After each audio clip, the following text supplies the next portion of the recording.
Bonjour, est-ce que vous avez des émotions? Est-ce que vous savez comment gérer vos émotions? Euh, Dans cette conférence que j'ai appelée La peur ou l'amour, faites vos jeux, je vais vous expliquer les mécanismes de ce qui se passe avec nos émotions. Les émotions, est-ce que la peur est une ennemie? Est-ce qu'elle est une alliée? Qu'est-ce que la peur? D'où est-ce qu'elle vient? Alors, je vais focaliser particulièrement sur la peur en tant qu'émotion. Euh, et puis, donc, d'où est-ce qu'elle vient? Quelles en sont les conséquences? Et est-ce que l'amour pourrait en être le remède? Donc, moi, je suis Dominique Jacob, je suis thérapeute psycho-énergétique et je suis installée sur Vierzon depuis 15 ans et j'ai accompagné des centaines de femmes et d'hommes à sortir de leurs difficultés et à concrétiser leurs projets de vie, à réaliser ce qu'ils ont envie de réaliser là où il y a des blocages, de pouvoir lever ces blocages. Je suis également créatrice du programme spécifique et unique Femmes débordées, donne du sens à ta vie. Et je suis spécialisée sur la libération des traumatismes et de leurs diverses conséquences. Donc, que sont nos émotions? Nos émotions, en fait, c'est un ressenti. Nous ressentons des émotions dans le corps, que nous soyons hommes ou femmes, ça n'a pas d'importance. Nous ressentons dans notre corps. Ce sont des sensations physiologiques. Par exemple, quand nous avons peur, une peur assez intense, le rythme cardiaque s'accélère, les mains tremblent. Voilà, ce sont des réactions, des sensations physiques liées à des réactions chimiques qui se passent dans notre corps. Alors, quelles sont nos émotions? Évidemment, donc, je vous ai parlé de la peur, mais nos émotions sont très variées. Nous avons un certain nombre d'émotions différentes sur des intensités différentes. Donc, les quatre principales sont la peur, la colère, la tristesse, évidemment la joie. Mais après, il y a toute une déclinaison d'autres émotions comme la honte, la culpabilité, la gratitude, l'émerveillement, voilà, et avec les différentes intensités. Par exemple, l'agacement, c'est une forme de colère sur une intensité plus faible qu'une grosse colère. Donc voilà, je vous ai mis ce schéma pour que vous puissiez avoir, c'est comme une échelle en fait, avec cette spirale. Plus on est en bas et plus les sensations sont denses, et dans notre corps c'est lourd et c'est désagréable, et plus on monte dans la spirale et plus nos émotions sont agréables. Pour moi, il n'y a pas d'émotions négatives ou d'émotions positives. Toutes les émotions ont leur raison d'être et c'est important qu'elles soient là parce que, juste parce que ce sont des informations. En fait, effectivement, nos émotions sont des ressentis, mais ce sont des informations qui nous sont données à l'intérieur de nous. Ce sont des indications pour que en réaction à ce que nous vivons par rapport à l'extérieur, mais à ce que nous faisons vivre à l'intérieur. Donc, ce sont des informations qui nous sont données par notre âme. Et donc, il y a des émotions désagréables et il y a des émotions agréables. Je redis, pour moi, il n'y a pas de positive, il n'y a pas de négative, elles ont toutes leurs raisons d'être. Ce sont juste des informations que nous avons besoin de décoder. Nous avons besoin de recevoir le message de nos émotions. Voilà, je vous ai mis aussi cette échelle de conscience de Hawkins, qui est psychologue et qui a été prix Nobel. Qui a fait en fait des études sur le niveau vibratoire par rapport à nos émotions. Et donc, en fait, plus l'émotion est basse, et plus notre vibration est basse, et plus l'émotion est agréable, et plus notre vibration est élevée. Donc, ça voilà, je vous l'ai mis à titre indicatif. C'est toujours intéressant de savoir. Donc, Qu'est-ce que ça veut dire gérer nos émotions? Beaucoup de gens utilisent ce terme-là. Moi, je trouve qu'il est un peu galvaudé. En fait, beaucoup de personnes se font croire que gérer nos émotions, hein, c'est les enfouir et ne pas en tenir compte. Hein. On vit dans une société où c'est presque interdit, hein, de montrer nos émotions. Ben non, là-dessus, moi, je ne suis pas d'accord. Gérer nos émotions, c'est pas les étouffer, c'est pas les empêcher d'émerger, hein. C'est bien autre chose que ça. Et puis, si on ressent une émotion, ben, c'est qu'elle a sa raison d'être. Et ça veut dire aussi qu'on est humain, hein. Nous ne sommes pas des machines, nous sommes des êtres humains et nous ressentons, hein, nous avons ce ressenti émotionnel. Donc, gérer nos émotions, dans mon langage à moi, ça veut dire d'abord ressentir que j'ai une émotion. Ensuite, c'est savoir l'identifier. Ça, c'est vraiment super important. Est-ce que c'est de la colère? Est-ce que c'est de la tristesse? Est-ce que c'est de la peur? Est-ce que c'est autre chose? Ou est-ce que c'est de la joie? Est-ce que c'est de la gaieté? Est-ce que c'est de la gratitude, hein? Qu'est-ce que je ressens? Ce que je ressens, c'est important de pouvoir mettre un mot dessus. Et si c'est une émotion désagréable, c'est important de l'accueillir et de faire ce qu'il faut, hein, pour la transformer. On va voir ça après. Déjà pour la libérer si elle a besoin d'être libérée et éventuellement pour la transformer s'il y a besoin.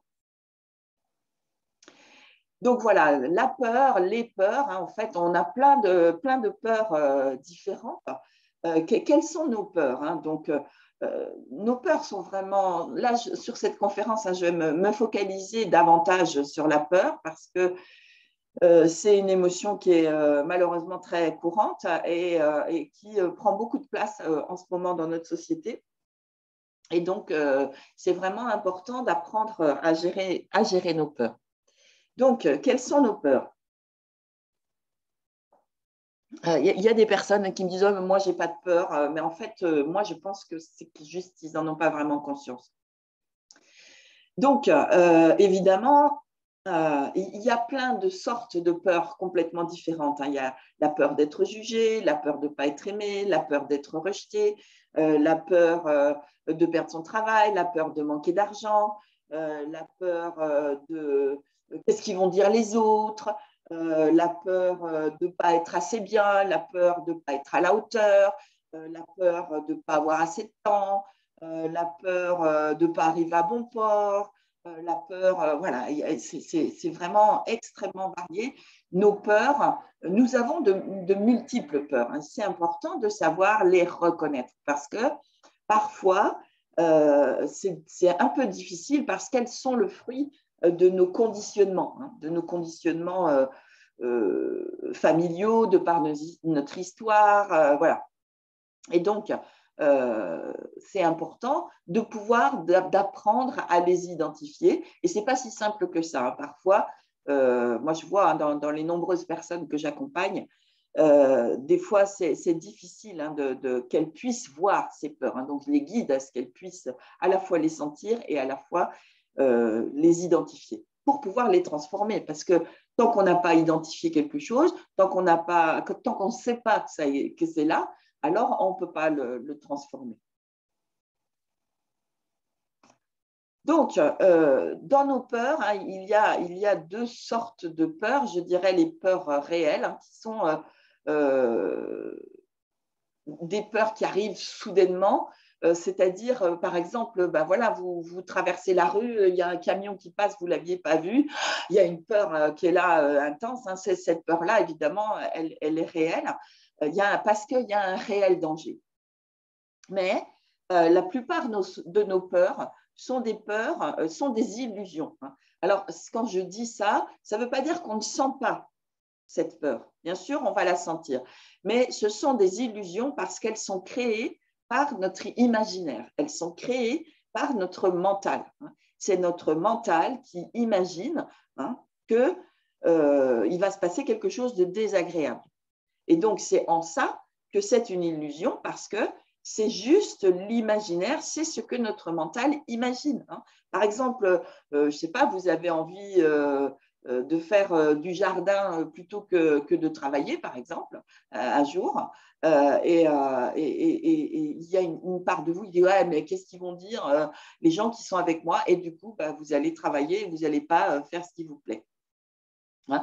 Mais c'est juste, c'est votre imaginaire. Vous imaginez que les autres pourraient penser que. Et ça, c'est votre imaginaire. Et donc, cette peur-là, c'est une illusion parce qu'en fait, vous ne savez pas ce que pense l'autre. Donc, les conséquences de ces peurs sur nous. Il y a de multiples conséquences. Sur notre corps physique, évidemment, ça crée des tensions. Quand on a une peur intense ou une peur récurrente, une peur qui revient, elle va créer des tensions dans notre corps, voire des douleurs. Moi, je rencontre beaucoup de femmes qui ont des douleurs au dos, notamment au niveau des lombaires, et c'est très souvent lié à des peurs anciennes qui se sont stockées là et qui ont besoin d'être libérées. Donc, on travaille sur ces aspects-là pour libérer ces peurs. Et puis, toutes ces émotions, et notamment les peurs qui n'ont pas traversé de manière naturelle ou qui n'ont pas été transformées, peuvent se transformer jusqu'à des maladies, en fait.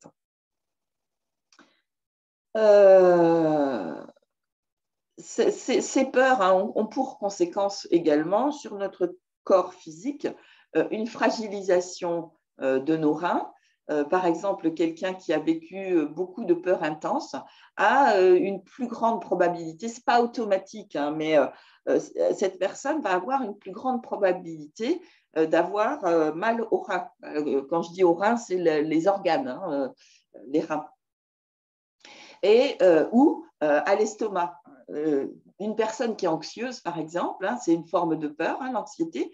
L'anxiété, c'est imaginer toujours un futur désagréable. Ça fait partie vraiment de ce qu'on appelle les peurs d'anticipation. Donc, ce sont des peurs d'illusion. Parce que la personne va chercher, son mental va aller chercher dans ses expériences passées, et dans ces expériences passées, s'il s'est passé plein de choses désagréables, elle va imaginer à nouveau que ces choses désagréables vont se reproduire. Et ça crée de l'anxiété. Et cette anxiété, si elle est récurrente, elle va pouvoir générer pas obligatoirement, mais il y a une forte probabilité qu'elle génère des difficultés au niveau de l'estomac, avec beaucoup de douleurs d'estomac. Ça peut même aller jusqu'à un ulcère.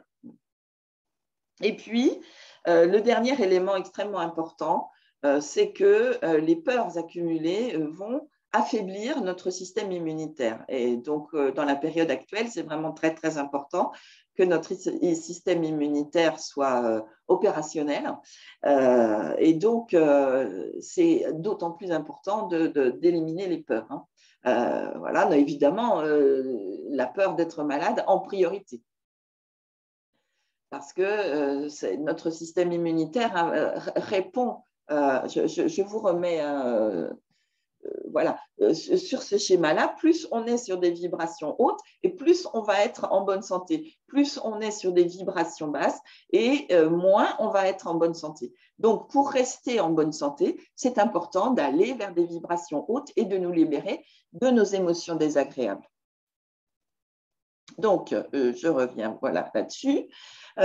Donc, au niveau émotionnel, évidemment, la peur est une émotion avec un ressenti qui est désagréable. Donc, ce n'est pas agréable de ressentir quelque chose de désagréable. Là, je vous dis une évidence, mais ce n'est pas si simple que ça parce qu'il y a beaucoup de gens qui vivent avec des peurs et puis ils s'y sont habitués et donc ils font avec.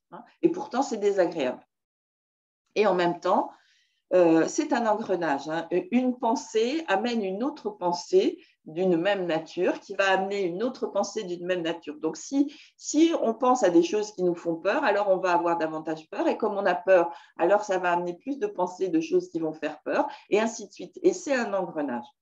Et puis, un autre élément extrêmement important, c'est une baisse de la confiance en soi.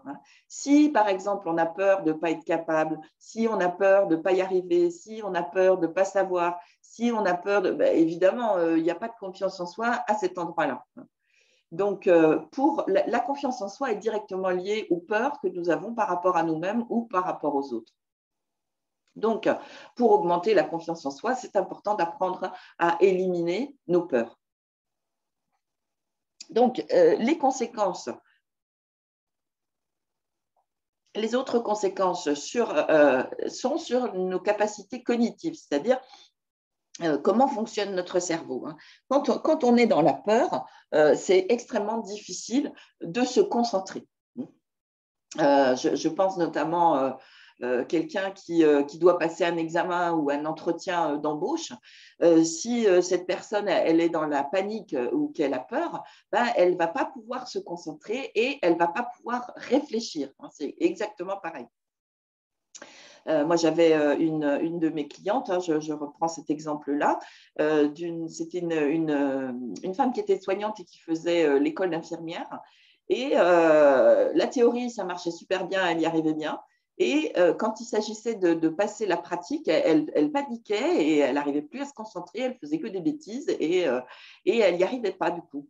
Et donc, on a travaillé sur cet aspect-là pour qu'elle puisse sortir de ses peurs et du coup, bah, elle a réussi son examen et puis maintenant, elle est infirmière.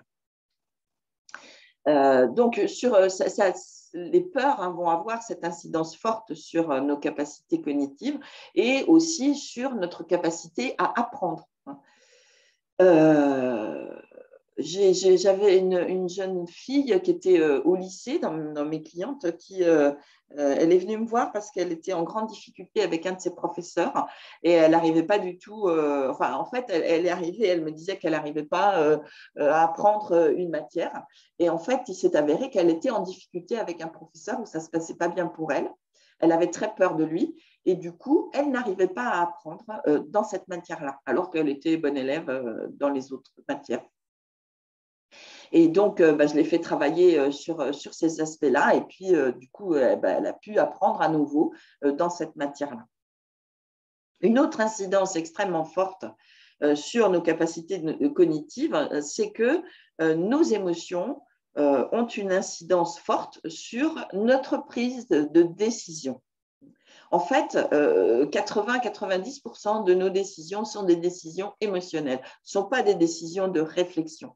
Alors, par exemple, je ne sais pas, quelque chose vous plaît, vous avez envie d'acheter, et voilà, donc il y a cette émotion, ah oui, ça me plaît, voilà, j'ai envie de l'acheter, voilà, ça c'est une émotion. Et puis, si le tarif vous convient, vous l'achetez, si le tarif ne vous convient pas, vous ne l'achetez pas. Pourquoi ? Parce qu'il y a une peur derrière. Ah ben non, ça fait trop cher. Ah ben non, après, je ne vais pas y arriver. Ah ben non, voilà. Et donc, ça veut dire qu'il y a une peur derrière. Donc, vous prenez la décision de ne pas acheter cette chose qui vous fait envie. Et donc, c'est encore une peur qui vous fait prendre la décision. Que ce soit le désir ou que ce soit, enfin, c'est une émotion. Que ce soit le désir ou que ce soit une peur, la prise de décision, elle est émotionnelle. Donc, c'est vraiment important d'être conscient de ça, que nos décisions sont liées directement à nos émotions et particulièrement à la peur. Évidemment, les peurs ont une conséquence directe sur notre comportement. Et si nous sommes sous le joug de la peur, si nous subissons nos peurs, alors on va être en mode réaction et non pas en mode action consciente. On est en mode réaction. Et donc, par rapport à la peur, nous développons trois stratégies, je veux dire trois formes de réaction différentes. La première, c'est la fuite. Enfin, c'est la première, c'est pas dans l'ordre. C'est soit. Donc, une des stratégies, voilà, je vais dire, c'est la fuite, qui est une stratégie d'évitement. Par exemple, quelqu'un vous pose une question embarrassante. Et du coup, vous avez peur de répondre parce que ça peut avoir une incidence sur vous. Et vous allez éviter, vous allez changer de sujet, vous allez tourner les talons et vous en allez. Voilà, ce sont des stratégies que nous avons qui viennent en fonction des peurs. Ça, c'était la stratégie de la fuite. Par exemple, qu'est-ce que je peux vous donner d'autre comme exemple?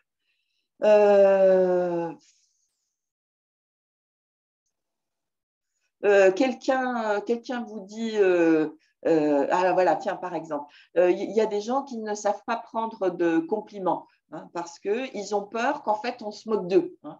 Ouais, elle m'a dit ça, mais elle se fout de ma gueule, en fait, hein. Voilà, il y a des gens qui pensent ça vraiment. Et donc, dans ces cas-là, il y a une fuite. La personne, elle va dire oui, oui, bah, c'est bon. Et puis, elle ne va pas prendre, hein. Donc, ça, c'est encore une stratégie d'évitement parce qu'il y a une peur que l'autre se moque de vous. Donc une autre manière de réagir par rapport à la peur, c'est de se battre.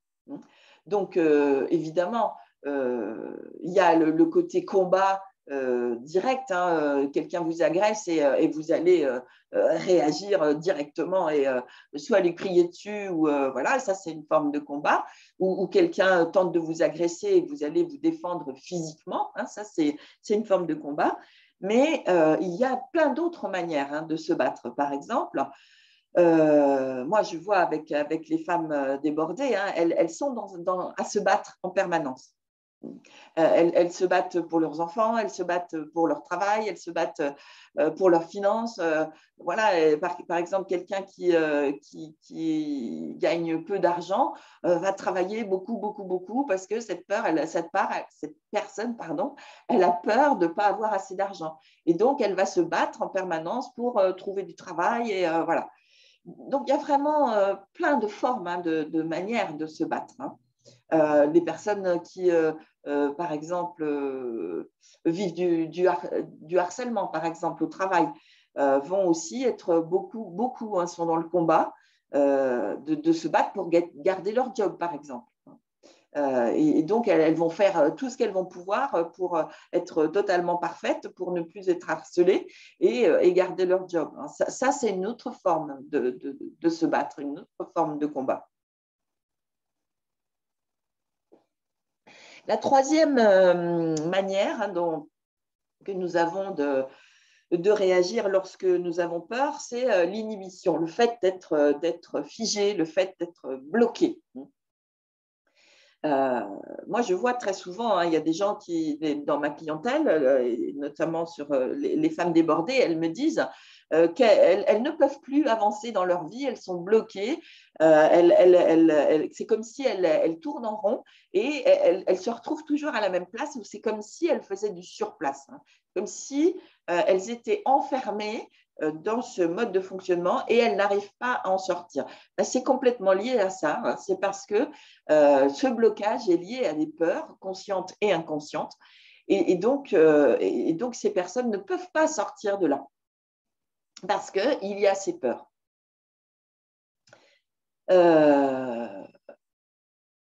Voilà.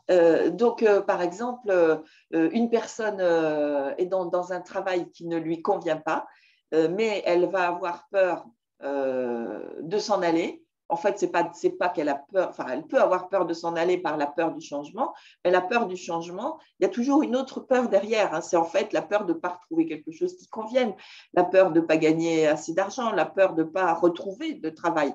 La peur de ne pas gagner d'argent, la peur d'être dans une ambiance qui ne lui plaise pas, de ne pas retrouver un travail qui plaît. Enfin, voilà. Et donc, que va faire la personne avec toutes ces peurs-là?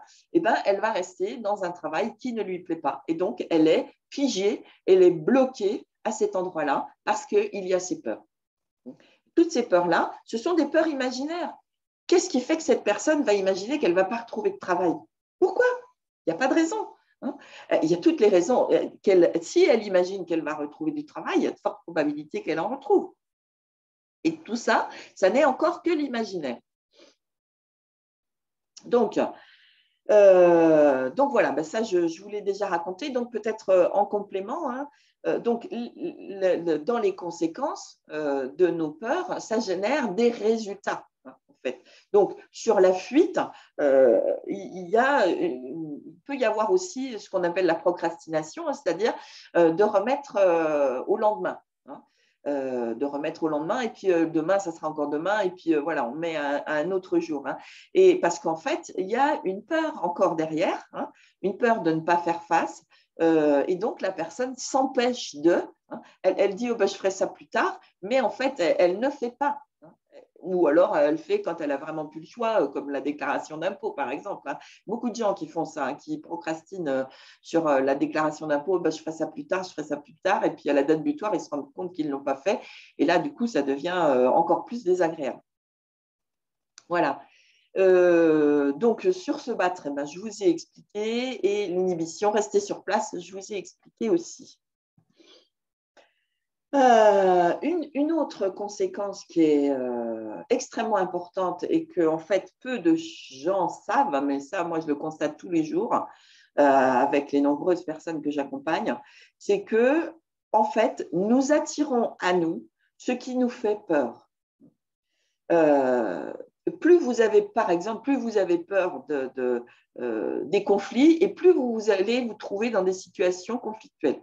Plus vous avez peur de perdre votre job et plus il y a une probabilité que vous le perdiez. Plus vous avez peur, ainsi de suite. En fait, c'est comme si nous étions des électro-aimants et nous attirons à nous les circonstances, les situations et les personnes en fonction de ce que nous vibrons, de comment nous vibrons. Hein.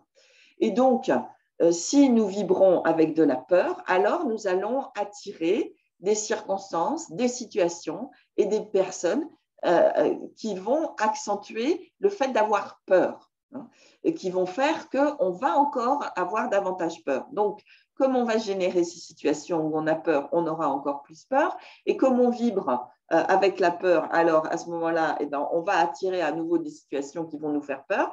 Et du coup, on va avoir peur. Et voilà, et on est dans un engrenage. Et ça c'est vraiment compliqué. La plupart des gens n'ont pas conscience de ça, mais c'est vraiment...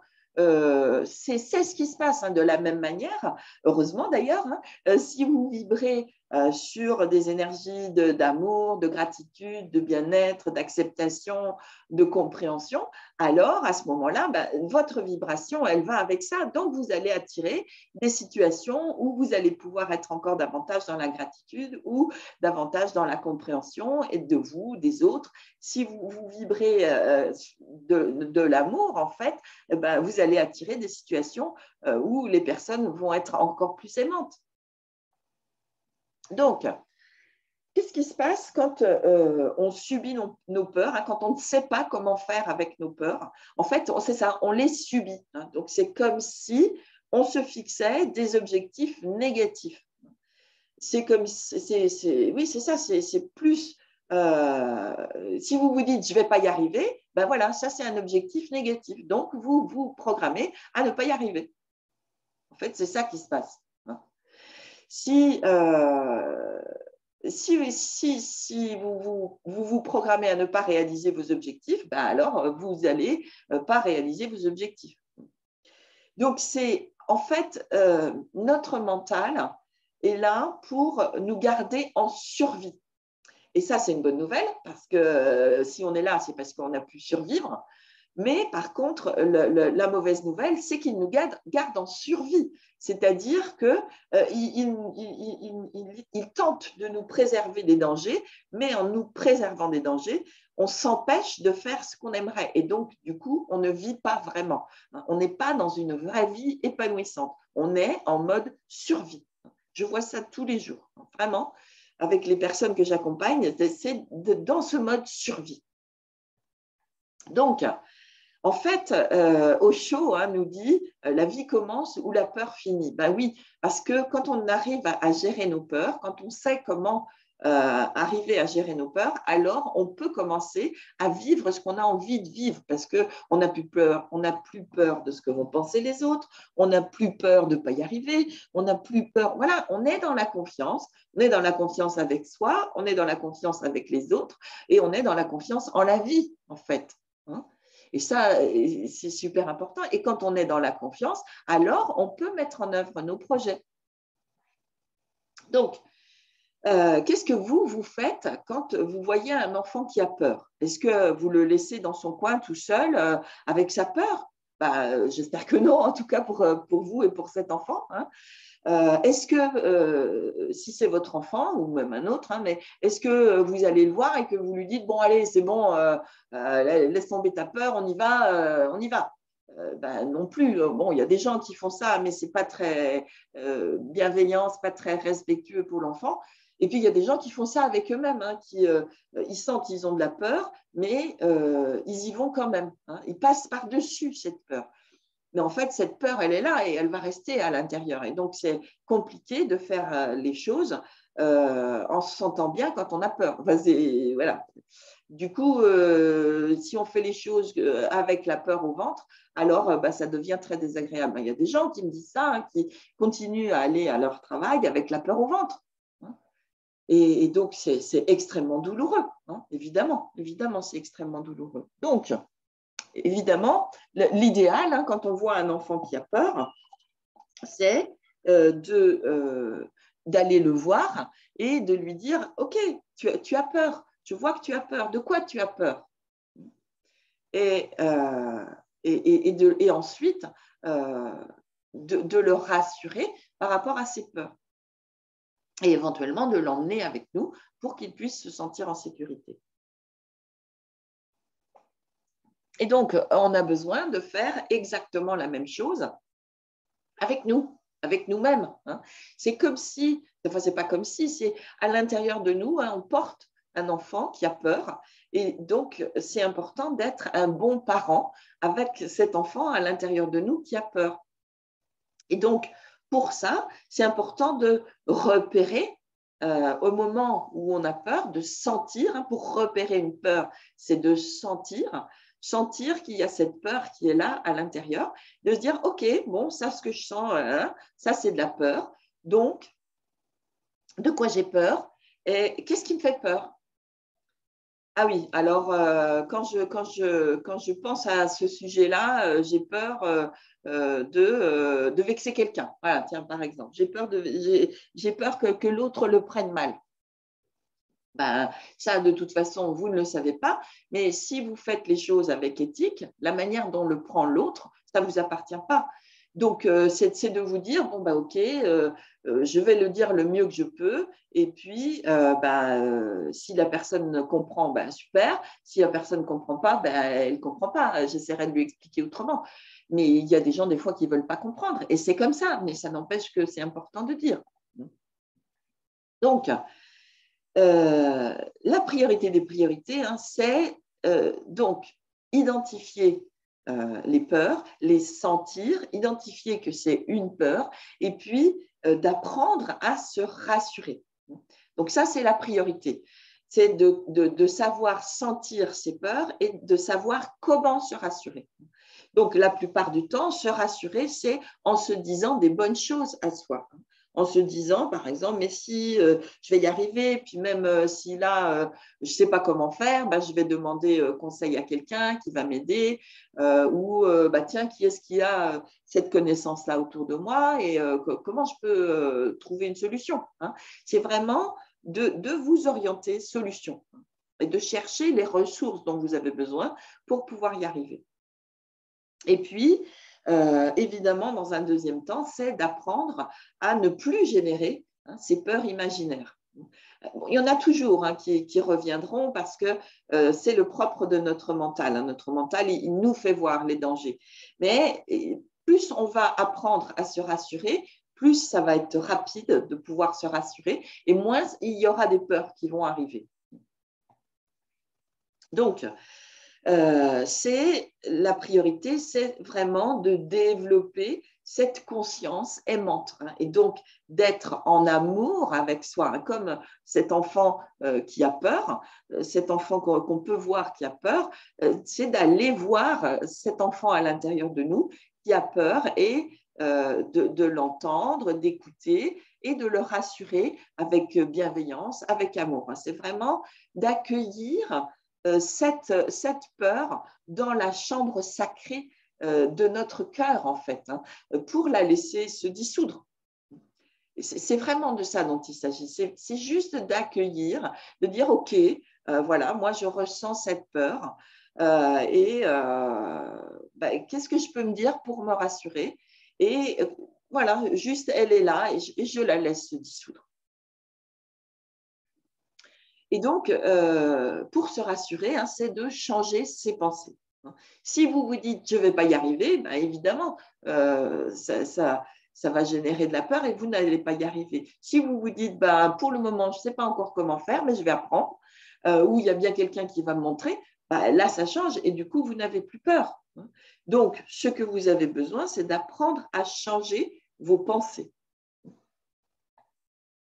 Donc, en fait, hein, ce qui se passe, c'est avec ce schéma-là que je vous montre, c'est nos pensées génèrent nos émotions qui vont générer nos actions et nos actions vont générer, elles, des résultats qu'on obtient. Et puis, en fonction des résultats qu'on obtient, ça va générer des nouvelles pensées qui vont générer des nouvelles émotions et ainsi de suite.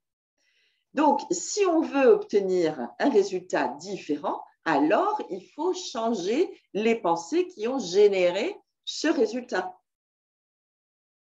Je vous redis, nos pensées, par exemple, une personne qui va dire ouais, j'ai peur de ne pas être à la hauteur. Je ne vais pas être à la hauteur. Ça, c'est une pensée. C'est juste une pensée. Ce n'est pas la réalité, c'est une pensée. Bien que la pensée soit réelle, mais du coup, ça va générer une peur à l'intérieur. Donc, la pensée de je ne vais pas être à la hauteur va générer la peur de ne pas être à la hauteur. Comme la personne pense qu'elle n'est pas à la hauteur, par exemple, si elle est dans une réaction d'inhibition, ben, elle ne va pas faire. Donc, son action, elle va être figée. Elle ne va pas faire. Et donc, le résultat, ben, c'est comme elle ne va pas faire, ben, voilà, le résultat, c'est qu'elle n'obtiendra pas de résultat. Par exemple, si une personne a envie de se mettre à son compte et qu'elle se dit mais oh ben non, je ne vais jamais être à la hauteur, donc ça va générer de la peur. Qu'est-ce qu'il fait? Elle ne va jamais mettre en place d'action. Elle ne va pas aller s'inscrire à l'URSSAF, elle ne va pas trouver son local, elle va rien faire. Et du coup, bah, au final, elle ne va jamais se mettre à son compte. Le résultat, c'est qu'elle ne se met pas à son compte. Pourquoi? Parce que c'est à cause de ses pensées, parce qu'elle a imaginé qu'elle ne serait pas à la hauteur. Vous voyez le cycle? Et donc, pour pouvoir changer ça, c'est de dire, OK, j'ai cette peur de ne pas être à la hauteur. Comment ça se fait que j'ai cette peur-là? Ah ouais, parce que dans mon histoire, blablabla. OK, bon, bah ça ne m'appartient pas. Ça appartenait à mon père, ça appartenait à ma mère, à ma grand-mère, à ma tante, à qui vous voulez. Hein. Je redonne ça. Moi, je sais, j'ai les capacités. Et donc, ce que je ne sais pas, je vais l'apprendre. Donc, du coup, bah, émotionnellement, vous allez vous sentir beaucoup mieux. Et donc, vous allez pouvoir mettre des actions en place. Et donc, les bénéfices de ça, c'est que, évidemment, quand vous arrivez à vous rassurer ou à ne plus générer ces peurs, ben, c'est que vous allez vous sentir de mieux en mieux. Hein. Vous allez remonter hein, dans l'échelle des émotions. Quand on arrive à rassurer ses peurs, alors on se sent davantage en sécurité, on a davantage confiance en soi. Et donc, on va générer une énergie complètement différente. Dans notre corps, les sensations vont être complètement différentes. Il y a beaucoup plus d'espace, hein, les tensions s'en vont. Et puis, du coup, notre immunité, elle va aussi être plus opérationnelle. Et ça, c'est au niveau du corps. Au niveau des émotions, ben, ça va être beaucoup plus agréable. Et puis, au niveau de notre manière de penser, ben, comme il n'y a plus la peur, il va y avoir de la confiance. Et comme il y a de la confiance, ben, nos idées vont être beaucoup plus claires. On va davantage avoir accès à notre capacité de réflexion. Et puis, nos décisions vont être davantage en conscience. Si, par exemple, vous sentez que vous avez une peur, vous arrivez à rassurer votre peur, et à ce moment-là, ben, vous êtes en conscience, en fait. Et dans cette conscience-là, vous pouvez vous donner d'autres choix dans vos décisions. À partir du moment où la peur elle est rassurée, ben, vous allez pouvoir agir. Vous allez pouvoir agir et non plus réagir émotionnellement. Et ça, c'est vraiment super important. Donc, ça veut dire aussi que vous allez obtenir des résultats différents. Ça veut dire aussi que vous allez obtenir les résultats de ce que vous voulez et non plus obtenir ce que vous ne voulez pas. Parce que vos actions vont être en lien avec ce que vous voulez. Et donc, vous allez obtenir bien davantage ce que vous voulez. Et puis, comme votre vibration va être plus élevée, que vous allez vibrer sur des niveaux vibratoires plus élevés, alors vous allez attirer à vous des circonstances, des situations et des personnes qui vont être beaucoup plus agréables pour vous. Parce qu'au fond, c'est ça la priorité. Ce que nous avons besoin d'apprendre, c'est à être bien, à nous sentir bien pour pouvoir attirer à nous des personnes qui nous correspondent, pouvoir vivre ce qu'on a envie de vivre, en fait. C'est ça. Hein. C'est pour pouvoir vivre épanoui. Et donc, est-ce que ça vous tente d'apprendre à apprivoiser vos émotions et particulièrement la peur? Donc, vous pouvez me retrouver sur les réseaux, donc sur ma chaîne YouTube ou sur Facebook, Dominique Jacob. Vous pouvez aussi me laisser un message là sous la vidéo ou des questions pour que comme ça je puisse vous répondre. Et voilà, donc moi j'étais contente de vous transmettre ça. C'est vraiment capital, le travail sur les émotions. Moi, je vois vraiment avec toutes les personnes que j'accompagne. Ça change vraiment la vie, en fait. Si vous arrivez à transformer vos émotions, vous transformez votre vie. Et c'est quand même pas rien. Hein. Et vous allez vous allez passer du mode survie en mode vivre une vie épanouissante. Donc, peut-être que le jeu en vaut la chandelle. Donc, si ça vous intéresse, contactez-moi. Et puis, si ça vous intéresse d'apprendre à faire ça, contactez-moi. Et puis, on travaillera ensemble. Voilà, je vous souhaite une très bonne journée. Au revoir.